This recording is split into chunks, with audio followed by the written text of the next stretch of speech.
Welcome to the She Said Privacy, He Said Security podcast. Like any good marriage, we will debate, evaluate, and sometimes quarrel about how privacy and security impact business in the 21st century.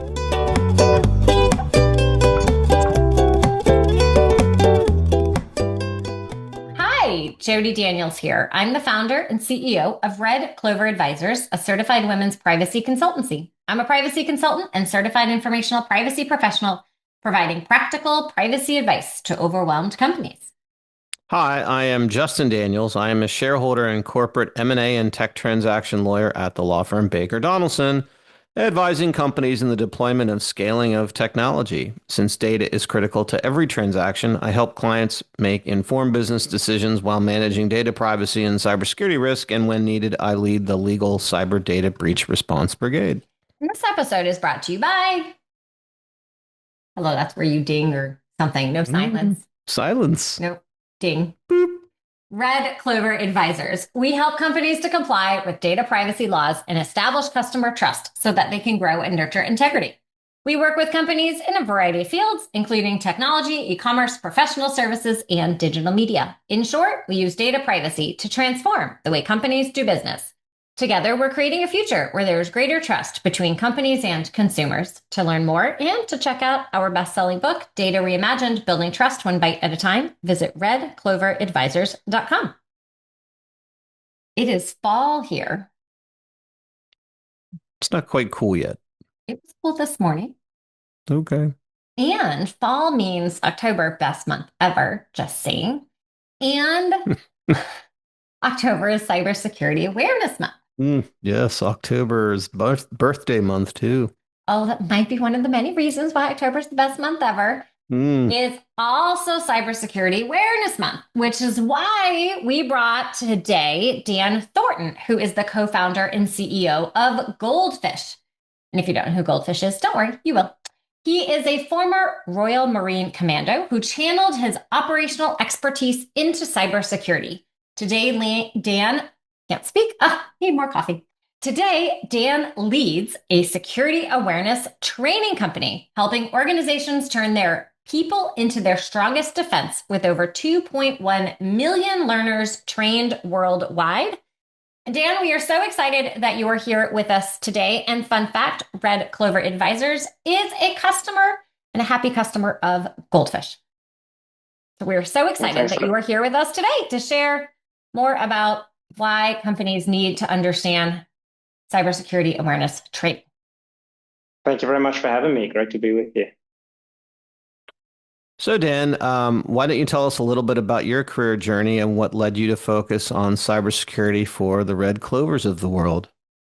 And other small businesses. Sure. Well, long story short, I started my career in the Royal Marine Commandos over in the UK, served with them all over the world, and later transitioned into the glamorous world of security risk management. Think armed convoys, emergency evacuations, crisis planning for oil companies around the world, and discovered cybersecurity when one of the companies I was working for got smashed by the NotPetya attack back in 2017.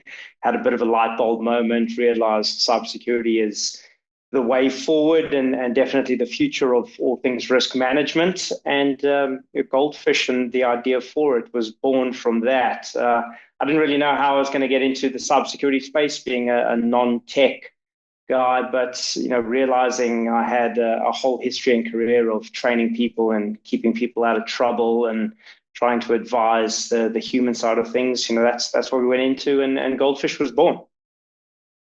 Well, I talk to a lot of companies from small to big, and especially in the SMB market, they often say, we're too small to be a target. Who cares about what we have? And yet cyber attacks continue to hit small and mid-sized companies hard. Why do you think this is a dangerous mindset and kind of how we got here and the reality of what happens today? It's a very, very common take. A lot of small businesses, whether they genuinely believe that or whether they just want to put their head in the sand and hopefully it doesn't hit them. It's true. A lot of small businesses, a lot of individual people outside of businesses as well in the same space. I'm not famous, I'm not a celebrity, they're not going to come after me. It's exactly the same thing. But the reality is that attackers don't discriminate, they automate. And a lot of these attacks, a lot of these social engineering attacks are huge, big campaigns that they send out to tens of thousands of potential victims and cast a huge net. And, as we're seeing AI being brought into and leveraged for social engineering attacks nowadays, whether it's going into your mailbox, whether it's going into, by text message or SMS, or whether it's voice calling, a lot of this is highly automated. It's very, very customized and very convincing. And they're sending out to a massive net of people. So nobody's really being individually targeted. It's just a highly customizable, very efficient way of scamming people nowadays. And everyone's being hit. A lot of times I talk to people and they'll say with that same, well, who cares? I'm so small. And then they say, well, what will happen if they are able to get into my system? So I'm curious, as just sort of a follow-up to that, maybe to help remind people, even on the individual side, when they are creating these campaigns, what is it that they're after? What are the attackers trying to get? And so maybe that will help some of these small and medium-sized businesses. So they're trying to mainly get two main things. Either three things. Let's cover three things. Mm-hmm. Either they're trying to get you to click on something or open something that is a malicious attachment. And when I say malicious, it's a virus or it's malicious software. And by getting you to open that attachment or click on that link that's going to download that, they'll then infect your system with that malware. And that malware will then be able to do, depending on what it is, it could maybe lock up your system, hold your system to ransom. It could spy on your system, be able to send back information to the attackers on whatever you're doing on your system, whether it's logging into your banking details or emailing your clients. It's going to be able to spy on all of that. So that's the malware side of it. The other side of the attacks is they try and convince you to give them your password. And everyone protects their passwords, and it's the gate into the kingdoms, whether it's into your banking systems, into your email systems, into your social media, and they will convince you to hand it over. And you think that you'd never do that, you're not stupid enough to do it, but they can be very convincing and redirect you to a login page for your bank, and it looks identical to your banking login page, and you will put in your password and your username and fire that off, and it's actually going to them, and they'll receive that. They'll be able to immediately log into that account and lock you out of it. You don't get access to that. So that's the second place that they'll go into. And then finally, they can just try and convince you to send them money. And again, most of us think I'd never fall for that. But in businesses of all sizes these days, we're seeing stories every single day of this happening, where an accounts department, a finance team is being emailed by a vendor and letting them know our bank account details have changed. Please pay this latest invoice. And the next thing, a small business has transferred tens of thousands of dollars over to some vendor, and it's a complete fake account, and they never see that money again. And, for large organizations, we're seeing in the news now, Jaguar Land Rover losing millions of dollars every single week in lost revenue and shut down operations, and it's making the big news. But it's the smaller businesses that, $10,000 could close their doors forever. And it's these small attacks and these small amounts and these smaller bits we're not seeing in the media so much, but it's so impactful on the smaller businesses out there.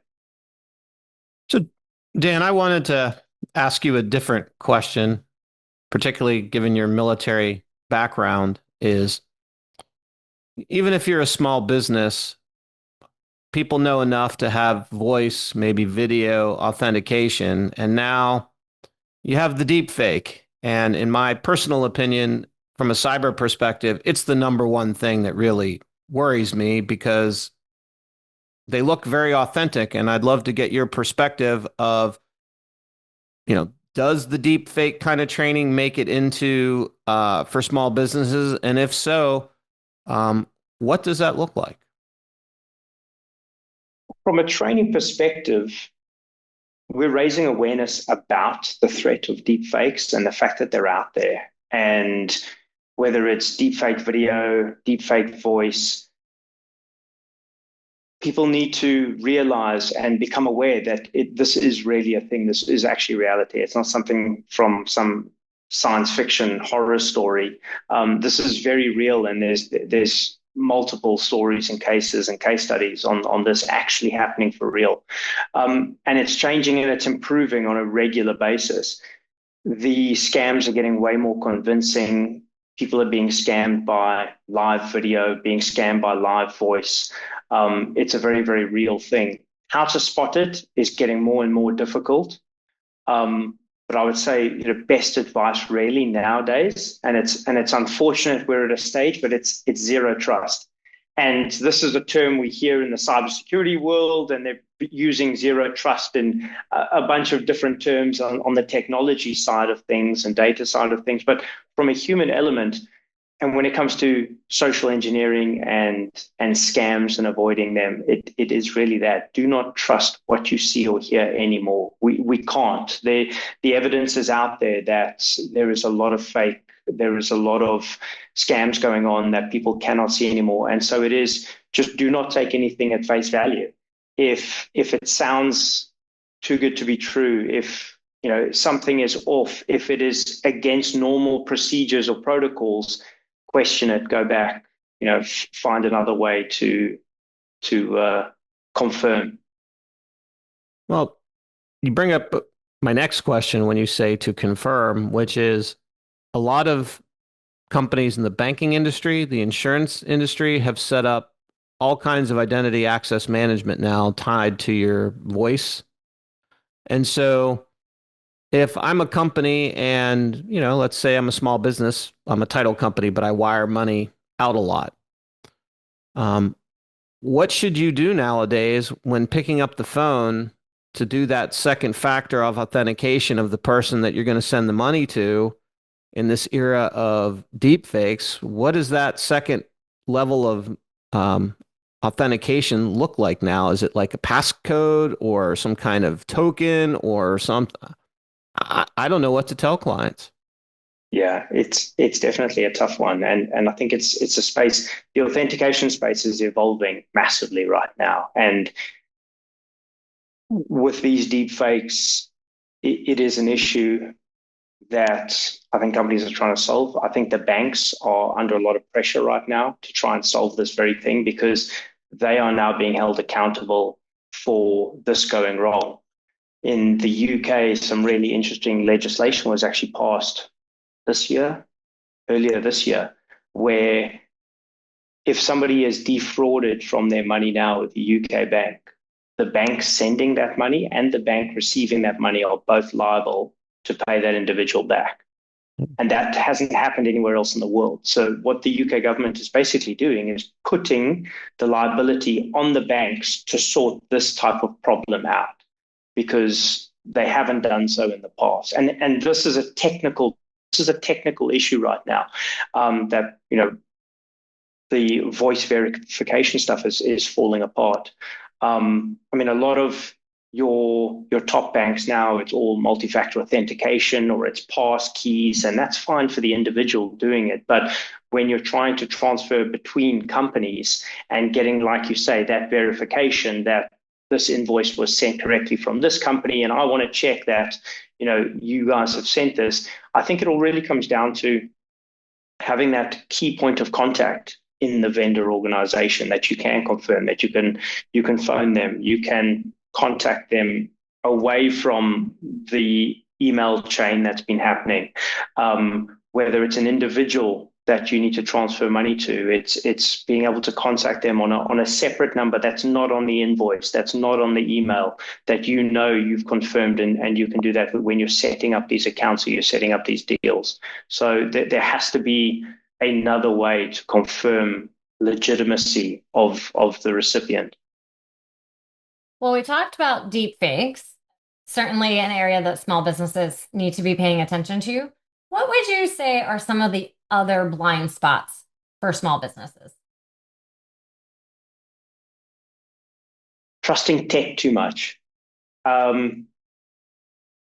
Tech is great. Tech is absolutely necessary, and there's a base level of great security tech every business should have in place. But just because you bought antivirus doesn't mean that you're safe.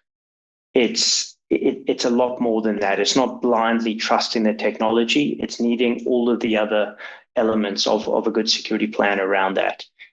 Secondly, I would say forgetting the humans. Always promoting employee training. But most breaches will start with somebody clicking the wrong link or giving away a password.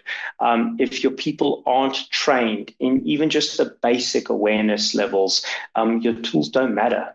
I'd say fourth, no plan. No incident response plan, no backups, no clue what to do when something breaks. If people are not planning for the worst, they're going to get a hell of a shock when it inevitably does happen. And unfortunately, 80%, 90% of organizations, especially small businesses, will experience some type of attack during their time. So they need a plan for when it does, who to call, what to do, have you got backups? Super, super important. And just planning for the worst. And then finally, one of the biggest blind spots issues that we see is a culture of silence. Again, comes down to the humans, comes down to culture within organizations, but a lot of times people are too scared to admit mistakes. Everybody makes mistakes, whether it's I've given away my password, or I clicked on something in email, or I gave over information over the phone, or I lost my cell phone, left it in an Uber. People don't want to admit these mistakes. They feel like they're going to get in trouble. There's dramas ahead of it, and when people are silent, then breaches get a hell of a lot worse. And I think that's a really big problem as well. A really good point. Don't you think at the end of the day, though, Dan, a lot of the excuses around lack of preparedness in cybersecurity is small businesses just don't want to spend the money on it and use whatever justification to avoid that because they don't feel it generates revenue and don't see the value as to mitigating that risk. And I think the stat is what? 60 to 70% of small businesses who have some type of significant cyber event, they simply go out of business. Exactly. Your big losses, your huge stories that are making the news, the multinationals and the big hacks and the $1 million ransoms and all of that. We hear about that, and we don't, and they can recover from it. And they're big drama stories and they make good news, but they can recover. They've got the money to recover. They've got the cash to recover. These small businesses, one attack and they're done. They close their doors. They won't recover from that. And it is sad that a lot of small businesses don't see the importance in this. And they don't realize that, yes, this does cost. You have to budget for this. You're not going to be able to do this for free. All of your elements of a security plan are going to cost, but they don't have to break the bank. You really can get the basics in place. You can get your policies and procedures in place. You can get your basic technical system set up in place. You can do your backups. You can do some basic employee training. You can get some cyber insurance to then cover the rest. All of this can be done really on minimal budget. But a lot of companies believe that it's going to cost them millions, and it's some black art, some Jedi, art out there that they don't understand, and it's way too much, going to be way too expensive, and it really isn't. That's your turn. Oh, it's my turn? It's your turn. So, Dan, to kind of bolster the point you just made is, let's say I am a small business and I'm starting out and I do want to do something. If I'm just getting started, what are the top 2 or 3 steps you'd recommend to immediately reduce risk without breaking the bank, in addition to getting the services of Goldphish? Yeah, I would say number one thing is turn on multi-factor authentication, or MFA. We've spoken about authentication, we've spoken about identification. Getting into accounts is the number one and most important thing, and protecting the keys to those accounts. Multi-factor authentication is the number one thing really to do that, and every single company can do that on every account that they're using, every business account, email account, social media account, banking, whatever it is. If it's even half important and you don't want a random person to get into that account, turn on multi-factor authentication. It's extremely easy. Most businesses make it absolutely effortless, really, these days. A couple clicks of a button and you're in. Google it, YouTube it. You'll find in 2 seconds of searching, you'll find how to turn MFA on any single account. I'd say that's the most important thing. Secondly, security awareness training. Employees need to know this stuff. If you're trying to make security a thing, and you want to take security seriously as an organization, one of the best places you can start is making all of your people aware of the threats. It's not expensive. It's not going to break the bank. It's really good for your organization to reduce that human risk element. And it's great for your people as well. Businesses are getting scammed every single day. They're making losses, but individuals on an individual basis are getting scammed every single day of the year. And we hear horror stories about individual scams. And if we can educate people to take that message home, create secure cultures in their families, with their kids, and their friends, it's a great thing to be able to do as well. So that's really important. And then I'd say finally, and maybe it's a double up cheat, I'd say regular updates and backups. If all of the apps that a company is using, whether it's security apps, whether it's SaaS apps, anything that you've got on your device, it needs to be updated. Set regular updates, automate updates, make sure when your operating system says that it's got an update ready, don't delay it, don't keep putting it off, just update that thing. Every single time software is updated, a lot of the time with that patching, it's got new security protocols, new security features. It's keeping your device, it's keeping that app a lot more secure to keep bad actors out. So updates are super important, whether it's your laptop, your desktop, or your phone. Updates everything. And then finally, backups. If you're a small business, your data is so important. Doesn't matter what you do. If you've got a list of customers, if you've got super important business information, whatever you need to run your business on the day-to-day, that information needs to be backed up, because when the day comes and the bad guys get in and they either encrypt all of your data, take it offline, steal it from you, threaten, not to give it back unless you pay them $1 million, you can just, load your backups and be back up and running in no time. So it's super important to have those backups and to test them. Dan, I'm curious if you can share, phishing is obviously one of the biggest threats that is out there. What's the latest trick that people are using these days with phishing? It's a type of social engineering, and yeah, you could say it really comes under the phishing banner, but it's been around for a while, but it's probably having the most success still is business email compromise, or BEC. And it's a type of scam where the scammers will, and it's super convincing. Everybody looks out for phishing. They look for a link. Oh, don't click on the link. They look for an attachment. Don't click on the attachment. These emails are coming in. There's nothing malicious looking about them. There's no attachments. There's no funny links in them. They're coming in. They are looking extremely convincing, either similar to the business that you're in and the company that you're in, and maybe it's got the CEO's signature, and they'll come in, send an email to the finance department from the company CEO and say, I need this money transferred immediately. And, they'll give details of the account that it needs to be transferred to, or they'll need, gift vouchers transferred for this amount, or they'll need crypto transferred for this amount, whatever it is. So that's one element of business email compromise, where it'll come from the CEO to the finance department.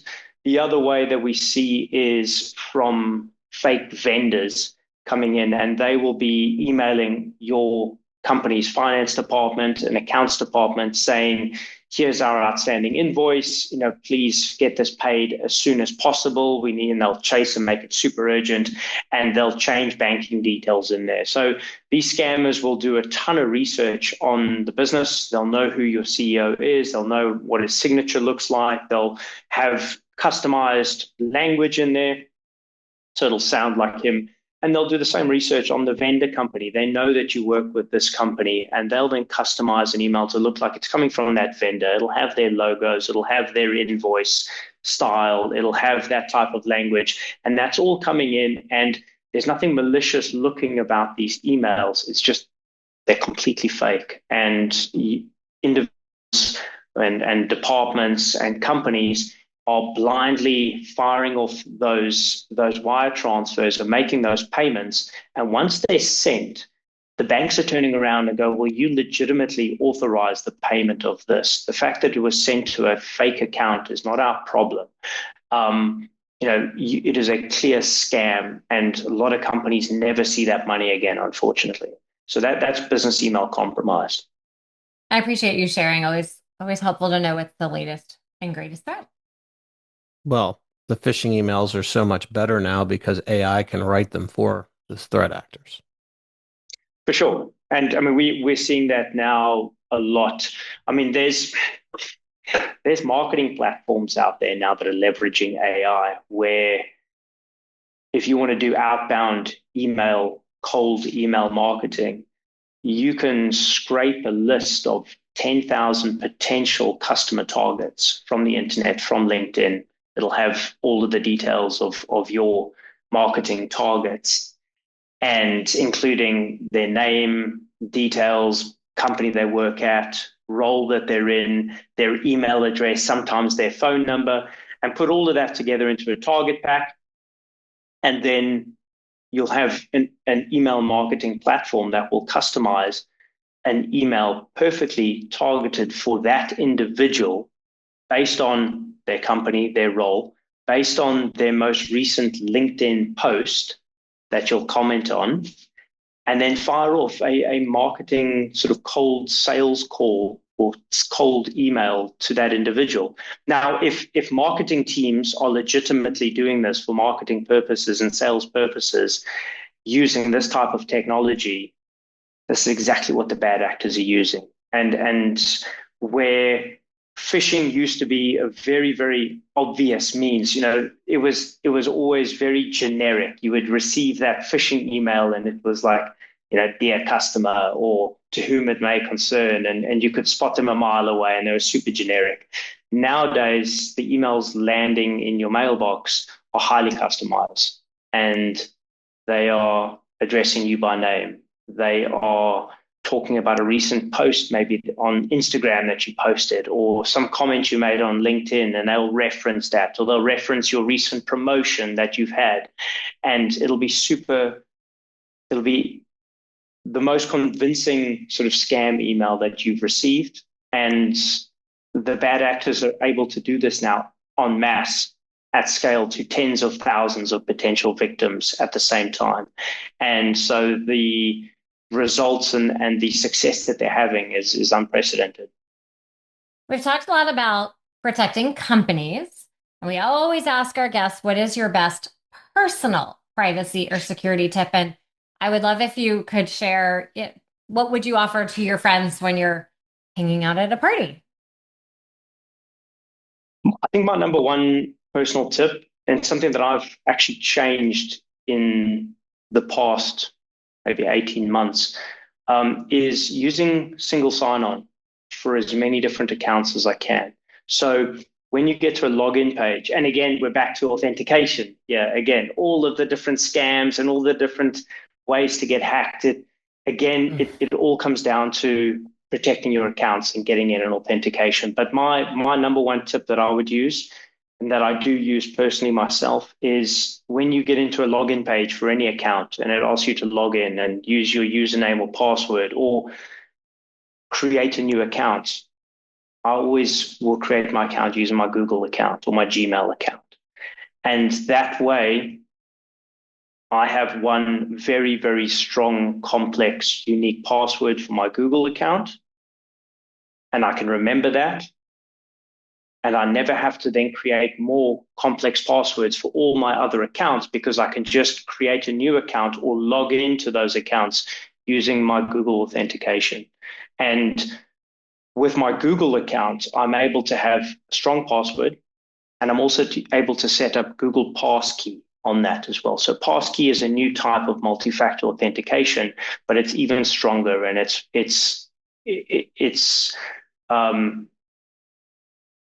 can't be phished. It can't be social engineered because it's based on my device. So I can use my Face ID, I can use my fingerprint to get through the passkey, and then I'm into any account. And whatever account that is, it basically just asks Google if I'm legit and whether it must let me in, and it does. And it's a lot cleaner, it's a lot easier, it's a lot safer. I don't have to worry about 400 different passwords, and this company doesn't have MFA, and this company doesn't do passkeys. I just rely on Google to do my authentication for me. And that's something I've really been using a lot. And it's a very, very easy way to do it. Most 90% of companies nowadays will allow you to do single sign-on using Google. That is a good tip. We haven't had that one. Indeed. So, Dan, when you're not helping protect companies with great employee training, what do you like to do for fun? I live in South Africa, and I spend all of my time when I'm not on the laptop. I surf, I hunt, I spearfish, and I love to run long distances out in the mountains. So anything that involves the ocean or the mountains and keeps me away from my laptop keeps me happy. Well, Dan, we are so glad that you were able to join us. If people would like to connect and learn more, where should they go? They can go to goldphish.com, goldfish with a PH, and we're on LinkedIn as well. So hit me up on LinkedIn, Dan Thornton. I'm at Goldphish. I don't think anyone else is using that name right now. So yeah, easy to find on LinkedIn and on our website. Amazing. And we'll also have a link to the training in the show notes. So thank you so much for sharing all these really helpful tips to be able to prevent cybersecurity attacks for small businesses and individuals. Thanks for listening to the She Said Privacy, He Said Security podcast. If you haven't already, be sure to click subscribe to get future episodes and check us out on LinkedIn. See you next time.